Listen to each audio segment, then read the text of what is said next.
Hi, everyone. There comes a time when getting over a finish line cannot be accomplished alone. We see this dynamic in individual sports like golfing, running, or in tennis, where those athletes often give credit to their support team. The same goes for business. Accomplishing any goal professionally rarely is ever done in a silo. It takes the harmony of many parts and gifts of colleagues, vendors, and assistants to make any organization operate smoothly. Yet, many of us believe that we can work alone. But when we try to do anything alone, we are technically doing everything. This mental trap pushes out the time to do what we do best and compromising our gifts to the world. We all need help. Today's podcast is featuring a position in the corporate universe that rarely gets the spotlight, but I would argue is probably one of the most valuable positions of any working environment, and that is the assistant. This position is called many things from executive assistant to virtual assistant and everything in between pending the industry. But regardless of the name, this position is well known for organizational skills and doing the nitty-gritty work. I am delighted to share an interview with a former colleague of mine, Daleska Siroki, who burned the corporate ladder a couple years ago and launched her own executive virtual assistant agency. Daleska is the founder of Curated Assistance, and she is an experienced executive virtual assistant with a passion for helping mission-driven organizations and small businesses. With more than 8 years of experience supporting C-suite leaders and managing high-level operations, she brings a thoughtful and strategic approach to administrative and project support. Prior to launching Curated Assistance, Daleska served as an executive assistant and project coordinator at nationally recognized nonprofits and organizations, including Big Brothers Big Sisters of America and the National Association of Police Athlete Activities Leagues. In each role, she became known as the go-to connector and trusted gatekeeper, someone who brings clarity, coordination, and calm to complex workflows. Daleska's passions and goals as a business owner is to provide high-quality support that enables leaders to focus on what they do best, all while fostering trust and lasting relationships with her clients. In a world where the nature of work is changing before our eyes, it's becoming easier to rely on AI to become our right hand. As great as it is to have a super tool at our disposal, it never can replace the intuition, emotion, and heart of a human. And that's why we're having Daleska on this episode today. I hope you enjoyed this conversation. We'll be right back.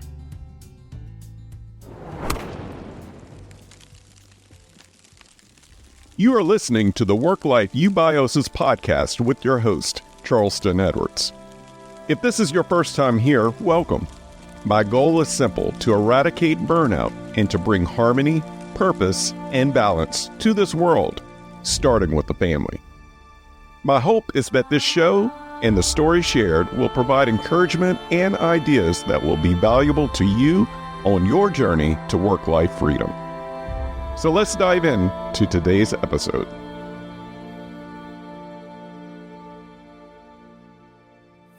Daleska, we meet again. How are you today? I'm doing good. How are you? And fantastic. So for anyone that's listening, Daleska and I were coworkers up until 2021, and we have watched each other grow from afar. We both have journeys into entrepreneurship, and Daleska also contributed to a Burning Ladder story about a year ago on this platform. So Daleska, you have come out on the other side in full blossom into running your own business today. And I've always appreciated your organizational skills and your attention to detail. So why don't you tell everyone a bit about your story of burnout and where you are today? Yeah, so I actually had a very comfortable job, which is where we met. And I think that's where I fell into the whole corporate ladder trap. I felt like I needed to build on that and go to the next level and get the big paycheck. So that drove me to look out for another role that at the time thought it was a great fit, but long and behold, once I started, it was just not a great fit. Just not what I was thought I was going to be doing. And so left that job and kind of was in a in between jobs scary situation. And that's where, Curated Assistance was born. I took the time to just really focus on what I wanted to do, what I wanted from my work, or like how I wanted to work with people. I was really tired of having the employer really dictate what I was going to be doing, what projects I wanted to give my attention to. And that also had to do with the whole interview process. When I was in the job market, it was very competitive and a lot of rejections and a lot of it felt like a lot of jumping through hoops and having to change who I was to fit that organization. Or what I thought they were looking for. So that really kind of started this fire in me to look for another alternative. And that's where I learned about, first of all, was introduced to the world of virtual assistants. And then I was like, well, I already have these skills, so I can just build on top of that. And it has been an amazing experience. And I think from there, it's really made me more proud of my work and my skills and showing up and just um, being able to work with clients. It's just really been great for me and having my own business. I never thought I would be here. I'm really much, or back then, I really was more about following the lead of somebody else or an organization. And I never thought that I would be in a place where I'd be the leader of a business. Well, kudos to you. You have a value that I also share, being autonomous and flexible. hmm Sounds like that's what you discovered about yourself. Tell me if that's true or not. And then, two, tell me a little bit about that transition period and how fearful you were on just having that break between jobs as you were doing some self discovery. Yeah, I definitely always valued having flexibility, and it's one of the things that I value the most till this day. I It's what keeps me doing what I'm doing. I sometimes even think about like, should I go back? And then I'm like, no, there's no way, not yet, at least, because that is what I value the most right now. It was a scary place, but I think it's something I needed to go through in order to like get to this next level and like find myself and what I want to be doing. And it just taught me a lot about how you really just need to work on yourself and find your purpose rather than trying to change yourself for whatever comes next or what's the best opportunity coming my way. I'm going to change what I want to do because I want to fit what they're looking for. So you launched Curated Assistance. Can you tell me a little bit about Curated Assistance and your vision for your organization? Yeah, so Curated Assistance, it started as a VA company or just admin work, just taking on any like projects that anybody who needed admin assistance. Since then, it has blossomed into an executive, or I should say, fractional executive assistant membership style of a business. I know that's like long-winded word, but we are just trying to focus more on impact and the value we bring rather than the tasks that we are taking on and the admin that we are, um, taking over for our clients. We want to do that, of course, but we also want to provide value in the fact that you can create a partnership and a relationship with us. And we're always learning because our clients are all different. So we can provide that, like what we learn to our clients. And the best clients we have often ask for our advice and guidance. And that's what I love about this, is that we get to a point where we're not only helping our clients by, taking time off their calendars to do these things, but we provide, solutions for them and advice based on what worked for others. So it could save them some errors in the future. So yeah, that's a little bit where we are at right now. All right. So you put effective systems into place for your clients and you help leaders essentially focus. Mm-hmm. Let's take a step back and look at the word vision. What's your observation of this fast-paced hustle society that we live in, specifically in the C-suite? Mm-hmm. And is there a need to help leaders focus on what they do best by helping them be better organized? Or is there a space for leaders to slow the pace? And there's no right or wrong answer. I just wanted your opinion from your seat. Yeah, I definitely agree with you that C-suite leaders are often very busy and not really taking the time to slow down and really think about their decisions as far as like strategy. And they're just kind of, it seems like, what is it called? What's the word I'm looking for? Putting out fires. I feel like often this is happening. So I think there's definitely room for them to slow down. I think that is needed. But that also comes with hiring some sort of support like us to help them take on like certain things that they shouldn't be doing, simple admin things or management of like certain events. I'm a believer that you do need to get some infrastructure to support yourself as a leader so that you can take the time to slow down and make those strategic moves and have the slowness to make, those right decisions. How often are you having to get out in front of something you see coming versus reacting to a direction when it comes to serving the C-suite? Often I do feel like it depends on the client because some are more prepared than others and they provide feedback or tasks in a different way. Right. There are some that come prepared and they have everything for you, so I don't really have to think about it too much ahead of time, or it could just be more like in real time I can provide some feedback based on experiences I've had, where there's are others that are just kind of provide little feedback or direction. So that's where I have to be, from that little direction, I can be like, hey, do you need support here? And this is like what we can do. So an example would be like, hey, there's a position, or even it was actually a position that's open, right? And in this organization, from the times that I've been working with, they don't really have a set procedure there for hiring somebody.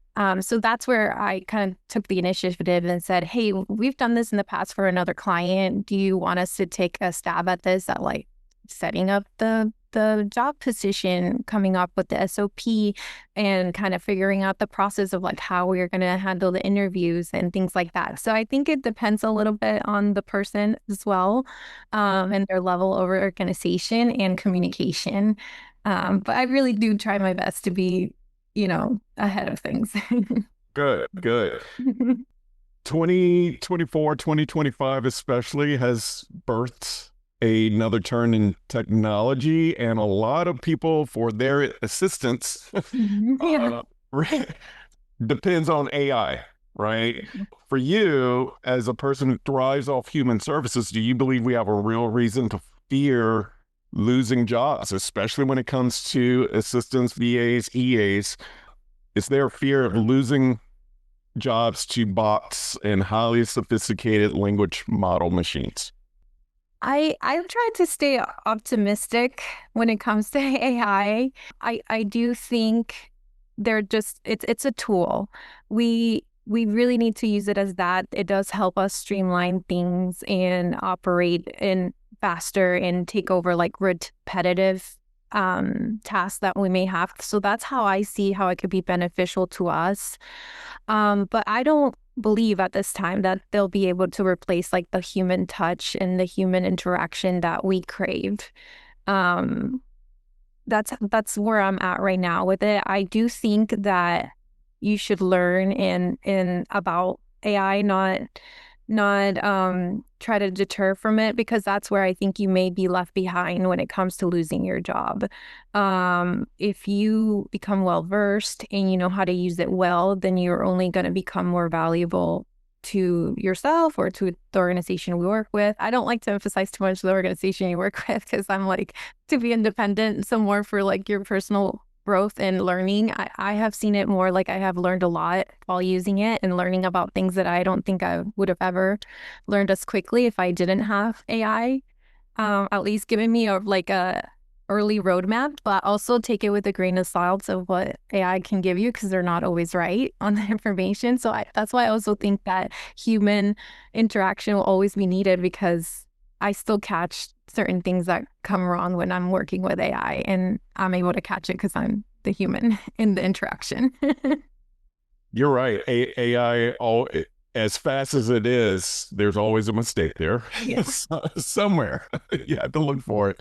Exactly. I also appreciate what you said that about change. And change is hard for people. It's not embracing new technologies is sort of like hanging on to the typewriter when the computer is taken off, right? So Exactly. AI is here. I think my caution is not to rely too heavily on it and Yeah. uh, use it as a tool, not as a replacement. Exactly. And I'll add it just well, the reason why I say that too, like with the human interaction, um, I know a lot of people, we all went remote and we like to work remote, but I've been finding a lot more people when I talk to them, like, don't you get tired of being at home? Or I even met a person that I work with now, and she left the job that was remote in order to be like full time in office, which I found like, wow, that's crazy in my brain. But they craved that human interaction. So I think that's what will happen with AI in the future. Even I think right now it's just the fad, and everybody's jumping on it. But eventually I think we'll circle back to having more and more like human interaction and jobs that require humans. I have to mention this. I was just texting a friend over the weekend, and I'm going to share something. I won't disclose his name, but here's what he said to hammer your point home. I believe the human connection is eroding fast. While I like remote work, hybrid would be better for me. The in-person interactions would be better in person than Zoom. I find myself getting sort of socially awkward if I've spent a week in my house with no physical interactions than just my family. Workplaces need water cooler conversations to build the next generation workforce to pass the pieces of experience and knowledge. So, Yep. yeah, so amen. Exactly. This episode is brought to you by Own Your 5 to 9, an organization committed to freeing families of the rat race and burnout. Every organization has a leader, mission, and a set of values that drives the organization. But this is commonly missed in the most important organization in the world, the family. An organization has one mission for how it will impact the world. Why not the family? An organization goes into strategic planning routinely to align its values, mission, and projects. Why not the family? Whose Home, a strategic planning guide for families, is a workbook and a tool needed in all households. Whose Home takes a strategic planning approach with 10 guided exercises to define your core family values, family mission, and tools to operationalize how your family does life together. If your family is facing a big decision, Whose Home is for you. If you're considering a career pivot, Whose Home is also for you. If you desire more intentionality and harmony in your home, Whose Home is for you. Create a healthy culture, not a hustle culture, at home. Visit ownyour5to9.com to claim your copy today.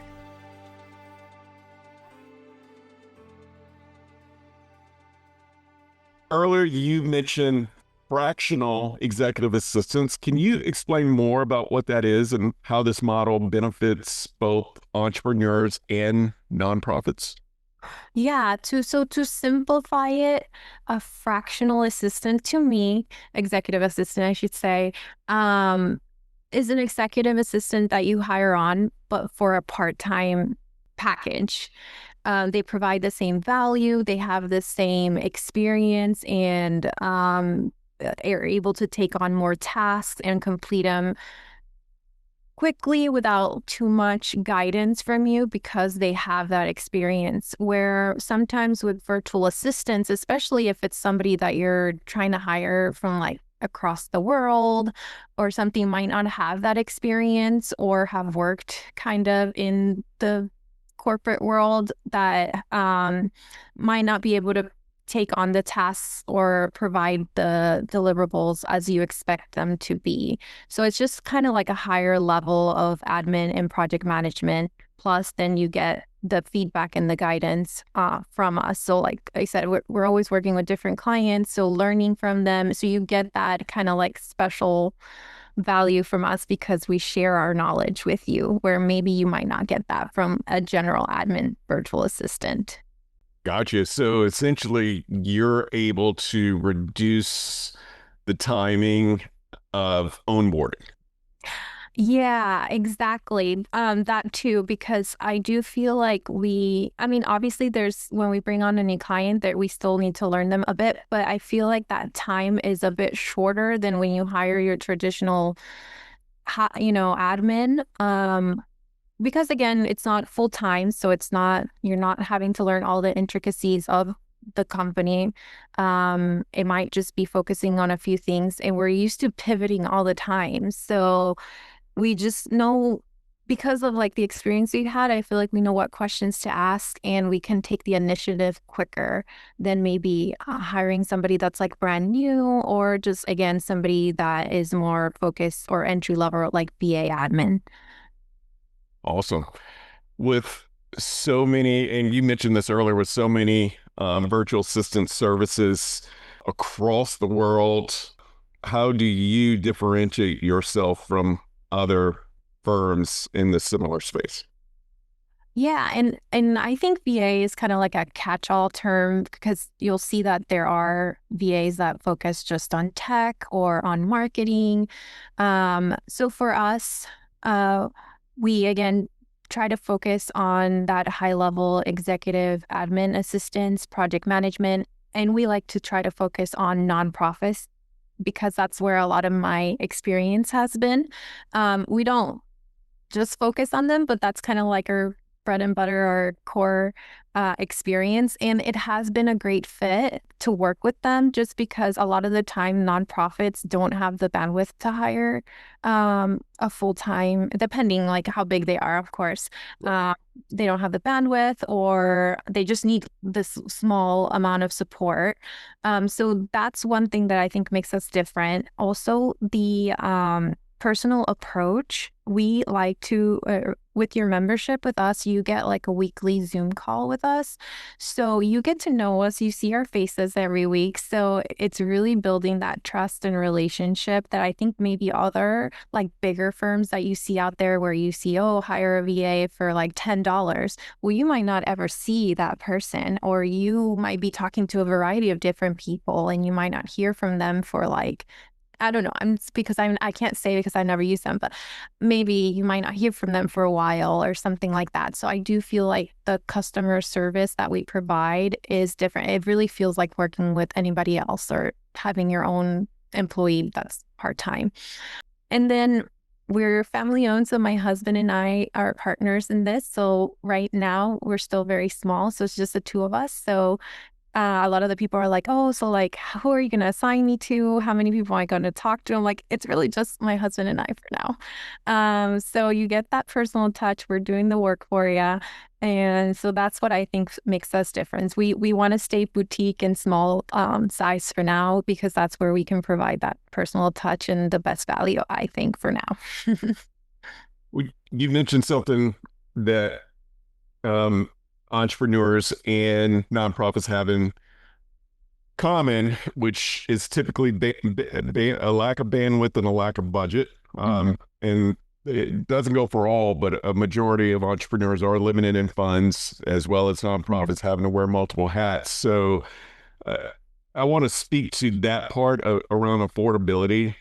Some people think that committing to a VA or an EA requires having support year round. Mhm. Can you debunk this myth and tell us about your various packages? I think navigating your website, you have VIP days and Mhm. various seasonal work to Mhm. ongoing work. Can you break that down for us? Yes. So our least like commitment type of package is our VIP day, and that is essentially a one-time like or a base or a one-time project type of package where you get us for 8 hours of dedicated support. That will also include a brief phone call just to again get to connect with you, get to ask questions and clarify. I think communication is very important, especially in our line of work, to keep things clarified and get the best results that you want. So that's why I definitely include in all of our package a phone call. And then we handle whatever it is that you need that we can do, obviously. So this is great, even just for like an individual person. Like, let's say you're an executive that travels a lot and struggles to get their like receipts in order and to submit that expense report at the end of the month. This would be a good example of where we could come in and do that. Or you're a business owner that is like struggling to, yeah, keep Excel sheets and things organized electronically, and you need somebody to come in one time to like fix it up for you. This would be a great option for you.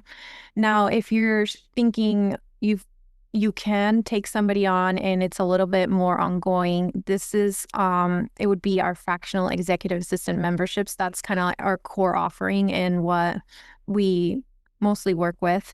And so our packages are simple. They're either 10 hours per week support, 15 hours, or 20 hours a week of support. We bill you like a membership style, so monthly. Once done, it's actually done automatic, so you don't have to worry about, oh, I have to pay that invoice.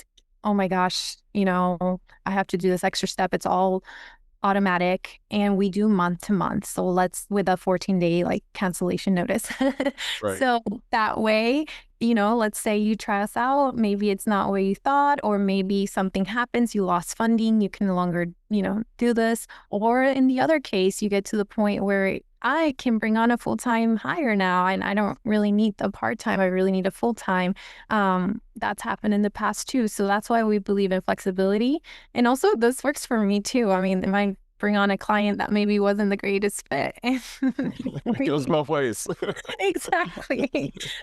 So that's our core. And then a lot of people don't know, but we do also have social media management packages. So we just did two simple packages, and these are more designed for the person that really does have their own strategy, like really knows what they want out of their social media, but they just don't have the bandwidth to execute it.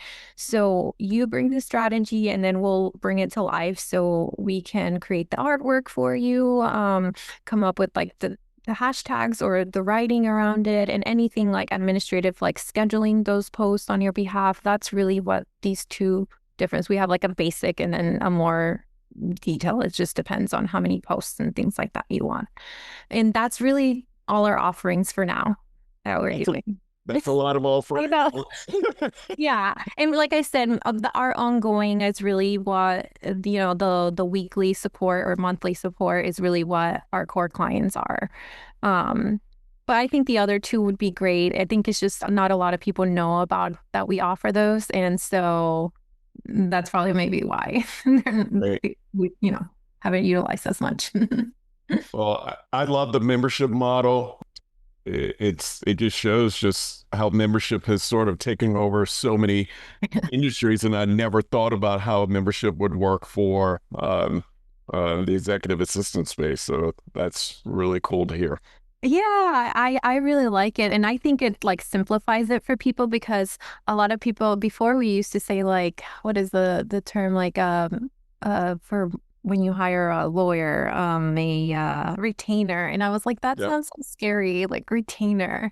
And then I was like, this is kind of like your gym membership. You have this Yes. amount of hours, if you use them or not, you have somebody there. You have this resource there for you. That's awesome. So we talked about AI earlier. Can you tell us a little bit about how you integrate AI into your operations and how does AI enhance the services that you provide? Yeah, so definitely ChatGPT has been kind of like what we've incorporated, just probably like everybody else. It all started actually, though, I would say my journey with AI, it really started more with like Grammarly and like stuff that would help me with my grammar and just writing, it kind of cleaning that up. I always overthink what I'm writing in my emails. And I've noticed that I was spending a lot of time in that. So I would say AI has helped me in that, just like clarify my communications when I'm writing to somebody. And I'm always very cautious about like how my messages come through to other people because I know you can always misinterpret how things come across. So I want to say that like AI has helped me there, but also it helps me with like research when I have to do research for clients or like analyze something on behalf or something that's a bit out of my knowledge base. It really has helped me there, at least as a starting point. Out, like I said earlier, I always take it with a grain of salt because not everything that ChatGPT puts out populates is right.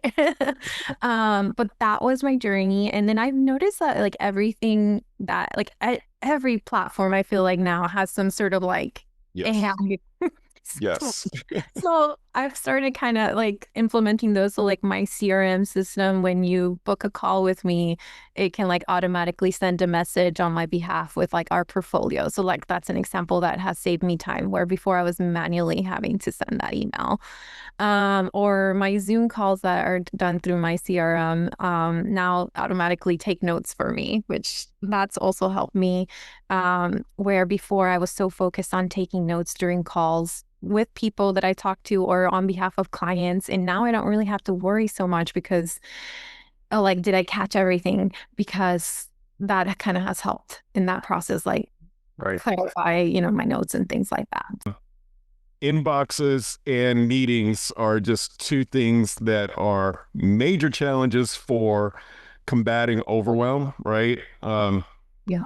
Are you able to give us any other common challenges that your clients face, and what do you do to help improve efficiency and productivity? Yeah. So a lot of the common challenges I see when I come in, at least it's a feeling of overwhelm and just a lot going on. So definitely start with like a bandwidth time audit, some sort of audit just to see where your time is going really and what tasks really belong to you and what are things that we can take over. That's where I would say is a good starting point for clients. And like I said, some are better than others knowing where they need support, but that's what I usually suggest. And again, knowing, or at least like for entrepreneurs too, is like knowing where you need help and then accepting that you should bring somebody in to support you is the biggest challenges that I see. A lot of the times I see CEOs and chief level leaders that are just doing so much that really I am like, you're the CEO. I don't think you should be managing a whole event or something like that. Right. Or, you know, managing membership emails or something like that. So I think building just capacity is another.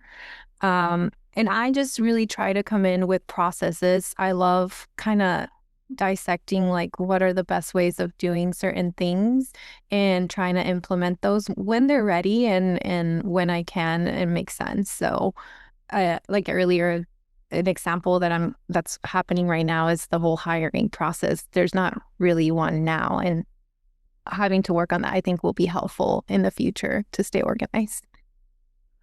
I like that, and doing the time audit to help individuals and leaders figure out what is draining their energy and what is energizing them is huge, because that will give you a focus on what to take off the plate so they can focus on what they do best and what they want to do best, right?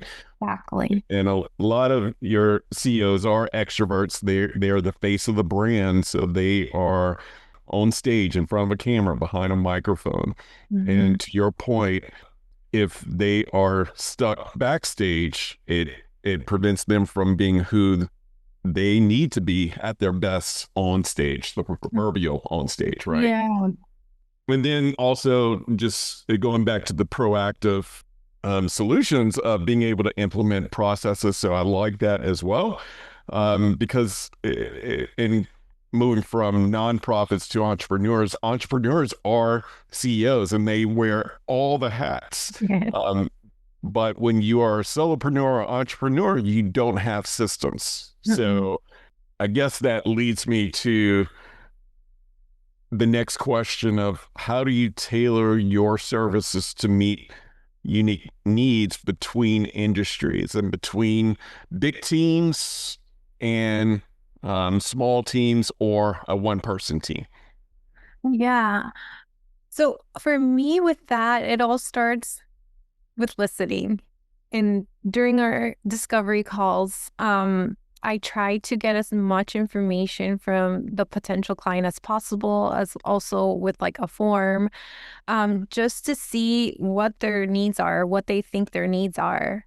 So that really helps me come up with a plan of what we can work on, and also come up with other ideas, like while talking to them and learning about them and what their goals are for their organization going forward. I can suggest other things that we could do for them, because a lot of the times they focus on like 2 or 3 things: calendar management, or I need somebody to draft a letter, but they don't really think about other things that we could do for them. So I think that's been helpful, or that's where we can help at least too, because the value that we bring is, letting them know, hey, this is what we can do for you. These are great. We can definitely take over that and do this other things that you didn't even think about that we could do for you. Right. I like that. So what advice would you give businesses considering hiring a virtual assistant for the first time? For the first time, do a little prep work, I would say. Again, invest in that like time audit, seeing what's really draining you, what's taking your time, what you really don't enjoy doing, and seeing and doing your research, talking to a few or a lot of different companies or people, because there are a lot of virtual assistants or fractional EAs. And I think it all comes down to personalities and like working, like rhythms and personalities. I think that's going to be the most important. Like, do you click with this person that you're going to be working with? Right. Do you trust that they're going to do the job that they said that they're going to do? So definitely talk to them. I also have like a good understanding of what your budget is and like what you think you can pay for good, valuable work. A lot of the times, you see a lot of people that come to you and they want to change your pricing or change your procedures. Remember that even though this person might be an individual, they are a business and they have their own set procedures. So like, try not to switch those, because you see that too. That usually tells you it's not a good fit. If you're trying to change pricing or you're trying to change their system, that's a good indication that it's not a good fit between the client and the assistant. And yeah, just be open to working with somebody and go from there. It's really good insight. How do you stay organized and how do you prevent yourself from getting overwhelmed or burned out? Oh gosh, this is definitely a work in progress. I am not perfect. I know a lot of people come to me for this, but whenever people are sharing their struggles with me, I see myself reflected in them sometimes, because again, I run Curated Assistance, but I also do the client work. So, but for me, I use Toggle. That's an app that I use to track client work time. And so now that I've used that for a long time. It comes easy to me. So that goes into tracking your time, I mean. And so I've started to track my own personal time or time for when I'm working on things for curated assistance. So that's been helpful so that I can analyze that and see where I can improve or say, hey, I need to make this adjustment. I really need to actually spend more time on curated assistant business or tasks and implementing things, and maybe try to delegate more things to my husband when it comes to client work, or maybe that tells me, hey, I need to bring in maybe another vendor to take over something for curated assistance so I'm less stressed out. The second suggestion, I would say, this one is still a big work in progress for me, is owning your calendar and blocking out time for your meetings and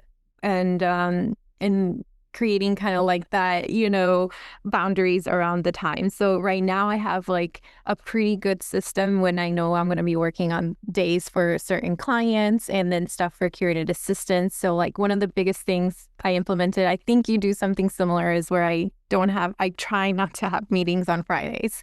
Right. And then it's like, I want that to be my lighter day. And then after 2, I really try to unplug from anything to do with clients. And that's my time to either work on curated assistance or even personal stuff. Or if I'm really tired, I just want to take the afternoon off. So that's one that I'm like working on. Like I try to say no more and more, and I'm getting better. And then next, I would say, try to implement some sort of project management system or task system. You could do a Google Sheet. Both Trello and Asana, I use Asana, have free versions. So I still use the free version of Asana, and that really does help me keep track of all of our client tasks, but also my personal curated assistance tasks. And it helps me work well with my husband when it comes to delegating tasks and communicating through that platform.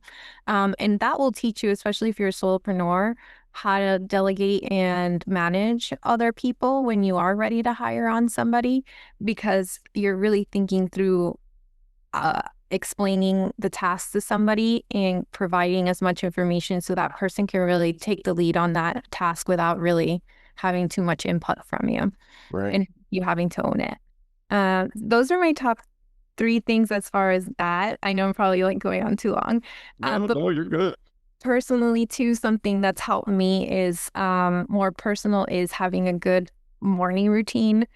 That really builds like what your day is going to be like. So I like to do 10-minute meditation, and then I like to go outside. I have a dog, Leo, and so I take him on a walk. So that's really helpful, like being in touch with nature and just seeing the sun. I live in Florida, so we get a lot of that. Lastly, one tip that I've been using, and it's been really helpful when I get really overwhelmed, or sometimes I wake up and I'm like, oh my God, I have a lot going on. I keep a notebook next to my bed, and I just write down anything that's going on in my mind. Just write a whole list until I don't feel that crazy overwhelm anymore. Yeah. And then when I'm ready, or if it's the next day, or if I'm already awake, then I just kind of circle through, what can I really do today? And then try to focus on that, and then go from there, and just kind of exiting out as I go, exit or cross out the tasks. And then that really is very helpful. So those are my top tips.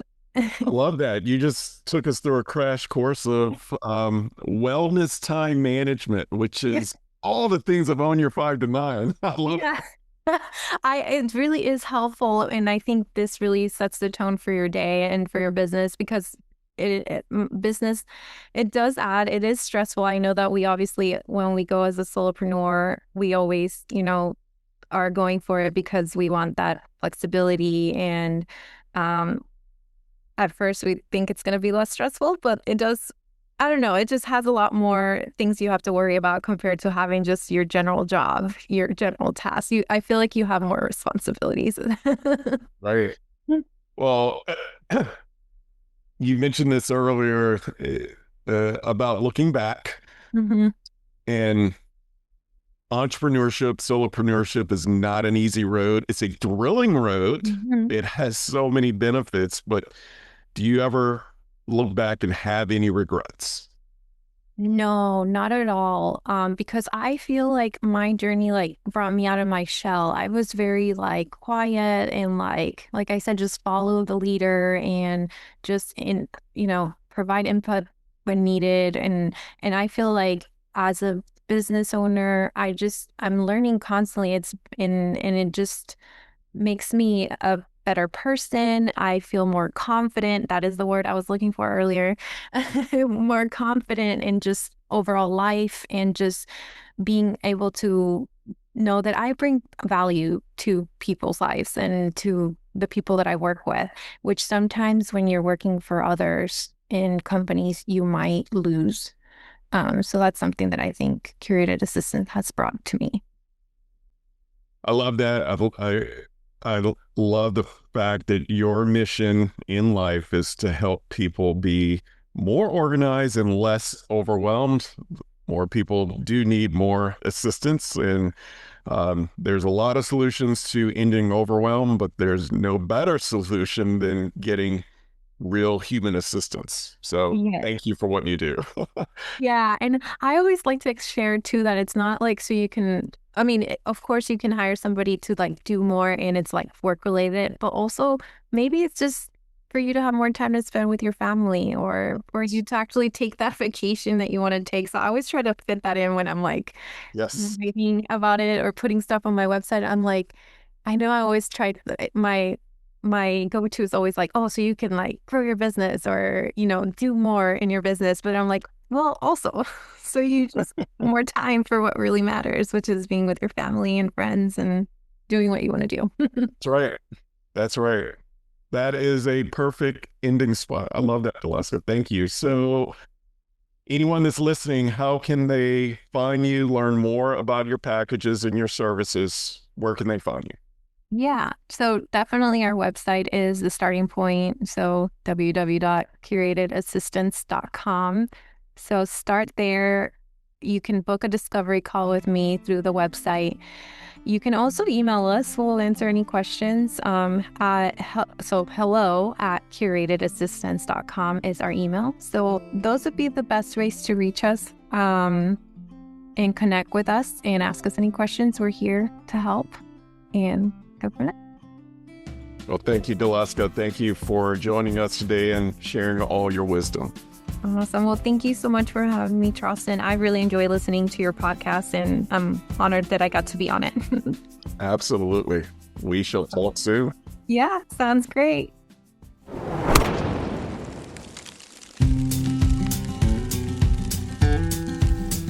Thank you for listening to the Work-Life Eubiosis podcast, part of the Work-Life resources created by Own Your 5 to 9.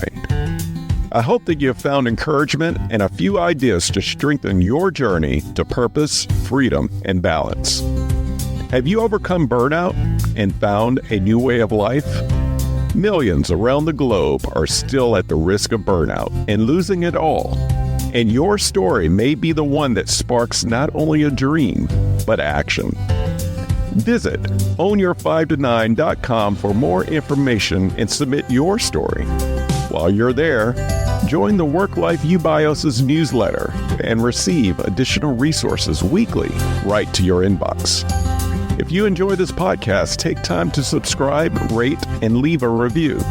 Share it with a friend or loved one. Remember, the most important organization in the world is the family. Let's do our part to strengthen it. Thank you for listening.